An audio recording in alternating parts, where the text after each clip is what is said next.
Indian policing को आज भी पीपल फ्रेंडली नहीं, आज भी ये कहीं ना कहीं एक पावर का सोर्स माना जाता है। और पुलिस रिफॉर्म की बात वर्षों से हो रही है, हुई भी है बिट्स एंड पीसेस में, और जो होना वो उस लेवल पे नहीं हो पाया। अगर आपको सुझाव देना पड़े बिहार को संदर्भ में रखते हुए कि क्या एक मेजर रिफॉर्म आप सजेस्ट करेंगे करेंट पुलिसिंग सिस्टम में? मेरा अपना विचार है पुलिसिंग के बारे में कि वो पीपल फ्रेंडली हो या नहीं हो, it should be law compliant. मेरे अपने विचार से पीपल के साथ फ्रेंड होने की आवश्यकता उतनी नहीं है जितना कानून का कंप्लायंस होने की है। अगर वो कंप्लायंस से फ्रेंड बन जाए पब्लिक तो ठीक है, फो बन जाए तब भी ठीक। लेकिन police is the creation of law and it is meant to implement the law it has been handed over by the legislature, और वो इम्प्लीमेंट करके उसको जुडिशरी को हैंड ओवर करना पड़ता है, and then the judiciary hands it over to the reformatory. तो पूरे क्रिमिनल जस्टिस सिस्टम का एक साइकिल कंप्लीट होता है, and police is only a part of that big criminal justice system. Public को न तो हम खुश करने के लिए आए हैं और न ही नाराज करने के लिए आए हैं। कानून जो हमको मिला है वो एक अस्त्र है, उस अस्त्र का वो ढाल भी है, तो उसी का अस्त्र और ढाल का इस्तेमाल करना है, उसका रिजल्ट जो आ जाए। क्योंकि उस रिजल्ट के लिए जिस एजेंसी ने बनाया है लेजिस्लेचर में, वो रेस्पॉन्सिबल है, क्योंकि बनाया क्रिएशन उनका है, मैं सिर्फ उसको इस्तेमाल कर सकता हूँ। आप अपने अनुभव साझा कर सकते हैं, कितनी स्वतंत्रता रहती है एक पुलिस ऑफिसर को अपनी समझ से, अपने ज्ञान से, अपने अनुभव से कार्य करने की? स्वतंत्रता और परतंत्रता सोच की चीज होती है। अगर आप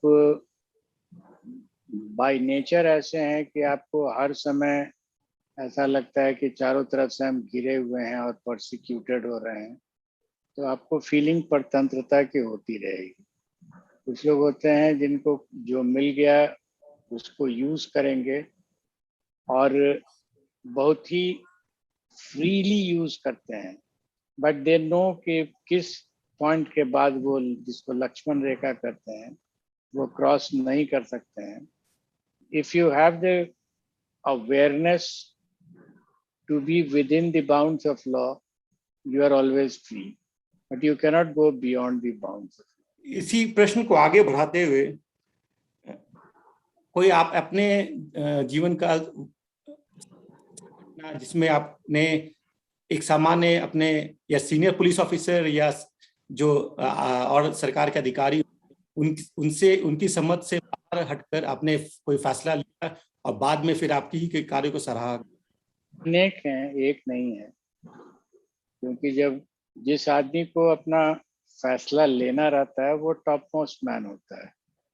जिले के लेवल पर एसपी होता है और स्टेट के लेवल पर डीजीपी होता है। उसके अतिरिक्त जितने भी रैंक्स हैं वो सुपर न्यूमरी होते हैं, वो नीचे के डिसीजन में कुछ एडिट करके आगे बढ़ा देते हैं। बट एज एसपी मैंने कोशिश ही नहीं की अपने इंडिपेंडेंट डिसीजन को शेयर करके उसके नॉड लेने की by people senior to me. And as DGP जो हमको डिसीजन लेना था अपने विभाग के अंदर में, बट जो प्रस्ताव देने हैं, सुझाव देने हैं, वहां तो सरकार से बात करनी पड़ती है। इसकी आई डोंट थिंक कि इसको हम डिटेल में कोई एक इंसिडेंट को डिस्क्राइब करें, वो इंसिडेंट का इम्पोर्टेंस और ज़्यादा ही लगने लगेगा। But I can assure you there are n numbers n है। अगर इसी को दूसरे शब्दों में रखें, इन केस ऑफ कॉन्फ्लिक्ट, अगर आपको लगा कभी कॉन्फ्लिक्ट है और आपको लगा आपकी अंतरात्मा की नहीं, मुझे आप अपने आगे बढ़ना है, तो ऐसे इतना आसान होता है एक पुलिस अधिकारी के लिए? कॉन्फ्लिक्ट क्यों होगा? अगर हम शेयर करने जाएंगे तब तो कॉन्फ्लिक्ट होगा। आई नो कि जो डिसीजन मुझे लेना है उसके कॉन्सिक्वेंसेस भी मेरे ही को झेलने होंगे।